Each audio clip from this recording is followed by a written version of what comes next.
மூன்றாவதாக அவன் வேண்டுதல் செய்தது, உமது கரம் என்னோடு இருக்க வேண்டும். நம்ம வாழ்க்கையில் ஆண்டுடைய ஆசீர்வாதம் வருகிறது, வெற்றி வருகிறது, நம்முடைய எல்லைகள் விரிவாகிறது. இது எல்லாம் இருந்தாலும்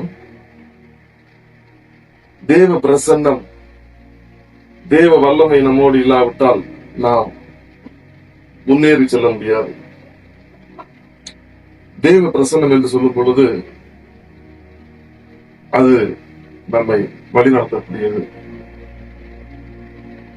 நம்ம வாழ்க்கையிலே வெற்றி வரும் பொழுது எதிர்ப்புகள் வரலாம், சோதனைகள் வரலாம், அவற்றை எல்லாவற்றையும் மேற்கொள்ள வேண்டுமானால் தேவ கரம், அதாவது தேவனுடைய வழிநடத்தல், தேவனுடைய பிரசன்னம், தேவனுடைய பலன் நமக்கு தேவைப்படுகிறது. நான்காவதாக யாபேஸ் பண்ண வேண்டுதல் என்னவென்று சொன்னால், தீங்கு என்னை துக்கப்படுத்தாதபடி அதற்கு என்னை விலக்கி காத்துள்ளோம். அவன் பேரே துக்கம். தீங்குனால எனக்கு துக்கம் வரக்கூடாது என்று அவன் பிரார்த்திக்கிறான். நம்ம வாழ்க்கையில பொல்லாதவனாகிய சாத்தானிடமிருந்து நமக்கு துன்பங்கள், துக்கங்கள் வரலாம். பொல்லாதவனாகிய சாத்தானை மேற்கொள்ள வேண்டும், பாவத்தின் வல்லமையை மேற்கொள்ள வேண்டும். பொல்லாத மனிதர்கள் ஓடும் சதி திட்டங்களில் இருந்து நாம் காக்கப்பட வேண்டும். தேவனுடைய பாதுகாப்பு நமக்கு அத்தியாவசியமாகிறது.